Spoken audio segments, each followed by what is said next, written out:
What's up everyone, it's Endymion, and as you're definitely aware, Star Wars Celebration just happened. Which is when Disney announces all the new ways they plan to build up goodwill with the fanbase and likely disappoint us as well. I won't lie though that this year's celebration actually did warm my cold, cynical, dead heart. But at this point, the relationship between Disney and the fans is that of an abusive one. We're all seeing the potential of something we love being squandered, and we're holding out hope that someday things can be turned around. Based on this celebration, one thing is very clear to me, which is that this is Star Wars' last chance to win back the fandom. But can they do it? Well, let's talk about it. Easily the most interesting and crowd-pleasing announcement is of course the Ahsoka series, which looks like one big nostalgia trip that can very easily be a slam dunk for Disney. From seeing the Rebel characters in live action to having Thrawn outright teased in full, yeah, this show is going to be a huge selling point for Disney Plus and Star Wars fans. The teaser just looked great, and all the emotional payoffs Ahsoka has going for it could make it easily Disney's best Star Wars series yet. However, the cynical side of me is skeptical because Disney has done this to us before. We can't forget that Obi-Wan Kenobi should have been the easiest crowd pleaser of a show Disney could have ever made. Yet they somehow took something fans have been waiting years for and turned it into a babysitting simulator that sidelined Obi-Wan in his own show for Reva. A character so reviled by the fanbase for stealing Obi-Wan and Anakin's spotlight in what should have been the focus. The stupid decision to make her almost as important as Obi was a terrible idea. And no, it's not because she's black. Fans clearly have loved and continue to love old and new characters of color. Reva just sucks. And Disney, in their constant quest of moronic decisions, banked on Reva becoming a household name, and tried to use fans and Obi-Wan Kenobi's show to crowdfund a replica version of Reva's lightsaber for about $500 American. Don't ask questions, just consume product and then get excited for next product. And lo and behold, nobody cared, and Reva's lightsaber never met its crowdfunding goals, and plans for the replica were scrapped and then quietly forgotten. For a fanbase that screams when characters like Babu Freak get teased, it speaks volumes that nobody cared about owning Reva's lightsaber. So while Ahsoka does look like it'll be good, and I don't want to be a downer, but I have to stay realistic, especially when it comes to Disney Star Wars. We've been burned so many times in the past, it'd be stupid to not be skeptical that Disney will find some way to ruin this too. But I hope not. I genuinely want this to be amazing. Besides Ahsoka, we have 3 new films being made, with each of them having the potential to be dumpster fires in the making. The most prolific is a sequel movie to the Disney era, with Daisy Ridley returning as Rey to lead a new Jedi Order. How does it feel to have lived long enough to see all of your favorite franchises go down in flames? Feels great. The crippling realization that Disney's sequel trilogy will remain canon is pretty awful, since it's the existence of that godforsaken abomination that led to the problems the brand is dying from even to this day. From Luke drinking blue alien titty milk or purple-haired feminists yeeting themselves into oblivion, and the archetype of Mary Sue itself continuing to exist, nothing about this announcement fills me with joy.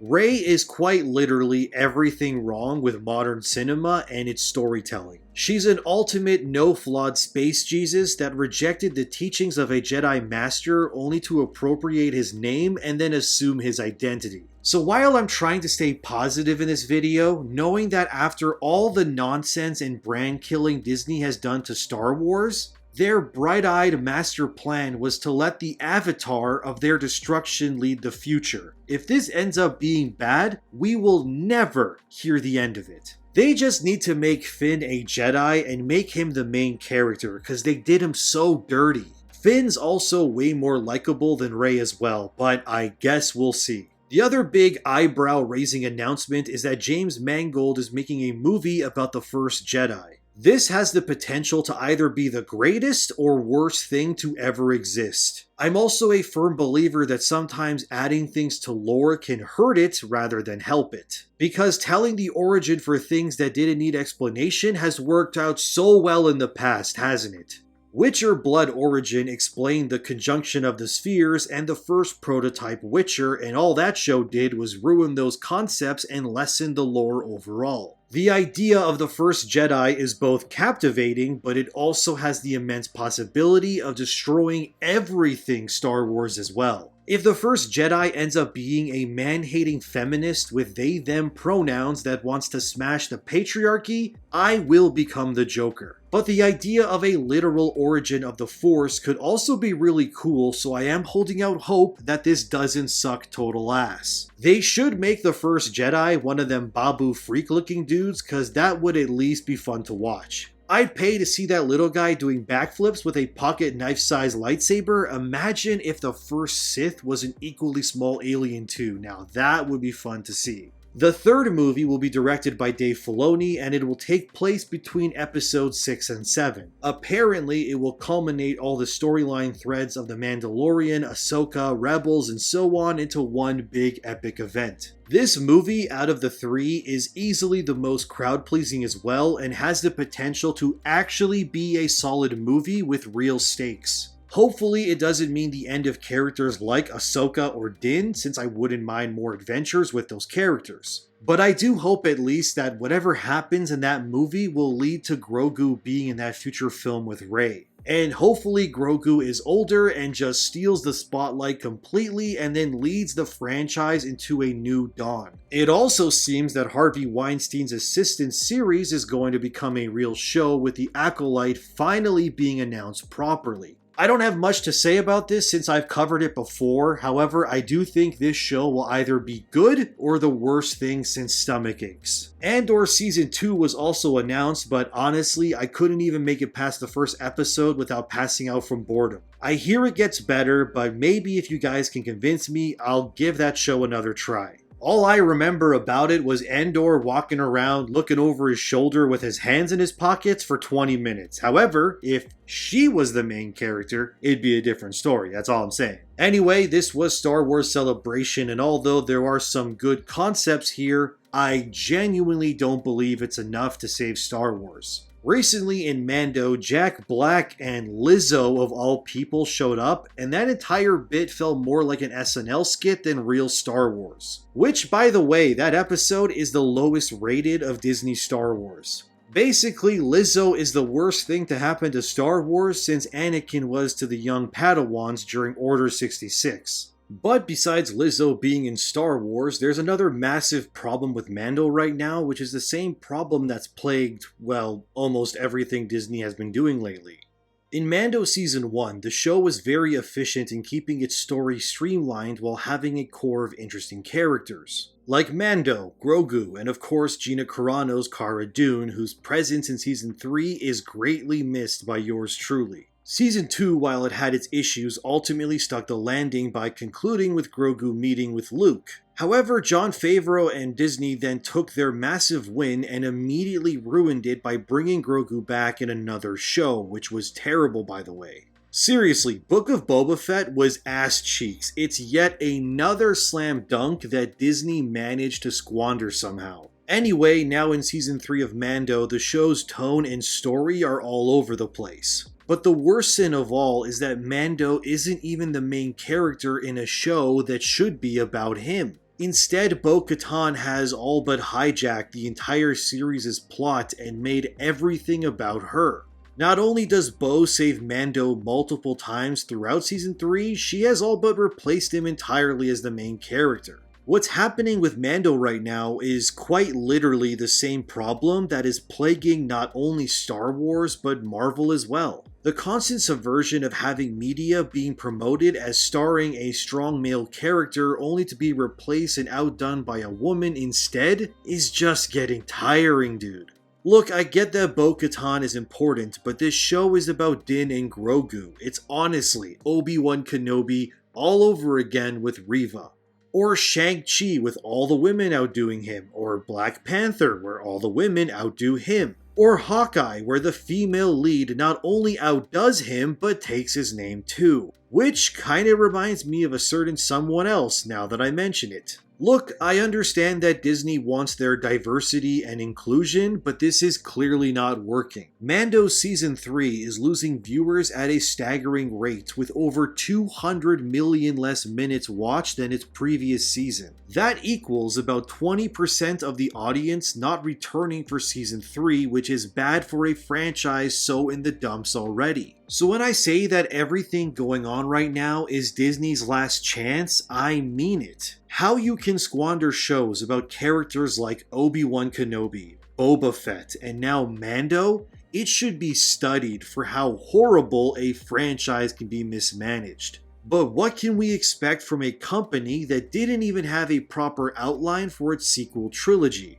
Which I'm not kidding, by the way. Each movie was written without the input or knowledge of the next director. That's why The Last Jedi feels completely different tone-wise to Force Awakens and ruins all of its potential. What a goddamn mess. Not to mention that Disney as a company is currently in the toilet, with their latest shareholder meeting becoming a storm of accusations and infighting. During that meeting, which leaked, shareholders outright asked CEO Bob Iger if Disney will stop pushing content meant to groom children. What's crazy is that these shareholder meetings usually pre-screen their questions prior to actually asking them. This is so they can control information and make things look prim and proper even when they aren't. So the fact these investors had their questions pre-approved, then swapped their questions without approval to ask the CEO shows you how dire things are behind the scenes. And it doesn't help that CEO Bob Iger has no plans to stop his push for woke content in all forms.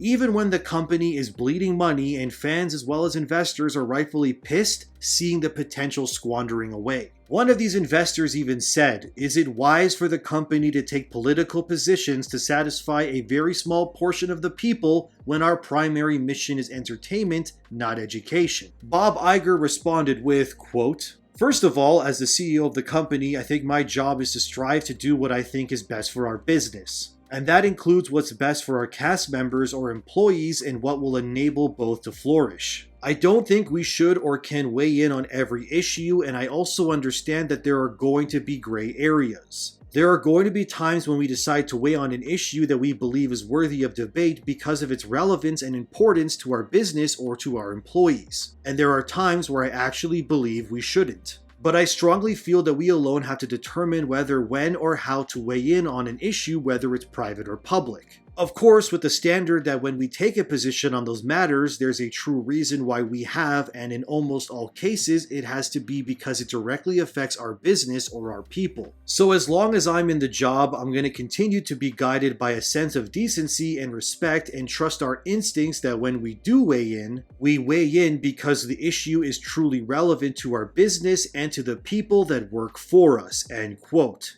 And this grooming kids angle is because when Bob Chapek was CEO before being replaced by Iger, Chapek politically positioned Disney as a company against Florida's new bill that protects children from kindergarten to grade 3 from being taught about sexuality and things like gender and all that other nonsense. And while I see where Disney is coming from, I also don't agree that literal children need to know anything about sex or gender identity, when they should be more focused on having fun, running around, and, being kids. But really what Bob Iger is saying ultimately is that Disney under his leadership will focus more on social justice than financial profitability. Which is all fine and good when you're a 16-year-old living at home, but not when you're a multi-billion-dollar corporation holding the rights to some of the largest properties in the world. The inevitable push by Disney from Star Wars, Marvel, and more is ultimately to rebrand these properties into weird, woke shadows of themselves.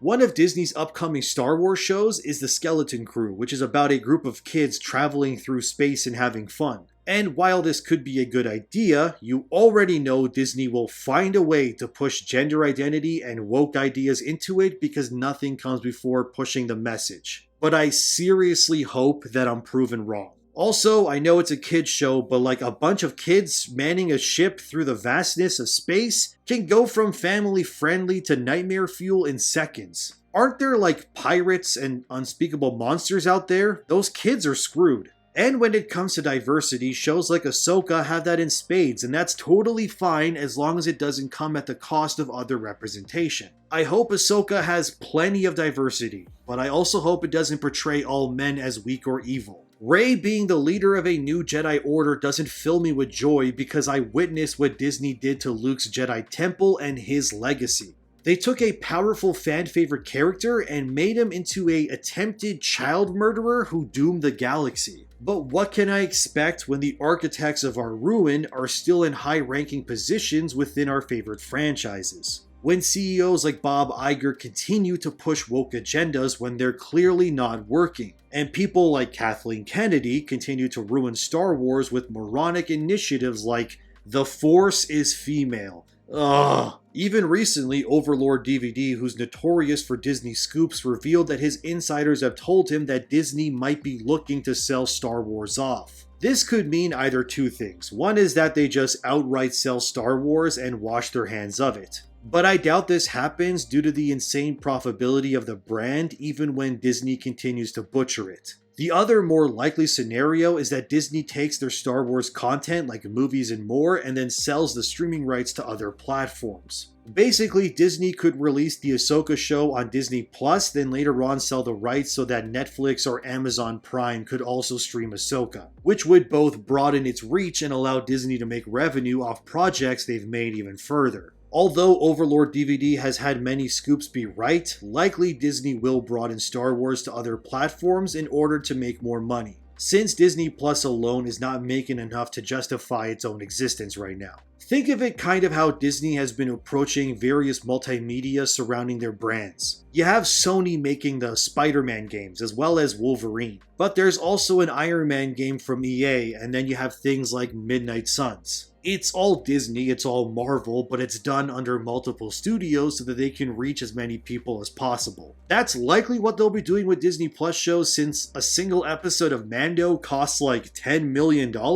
You know how many copies of Nookie on VHS you could buy with 10 million? I'm not good at math, but it's at least 3 copies.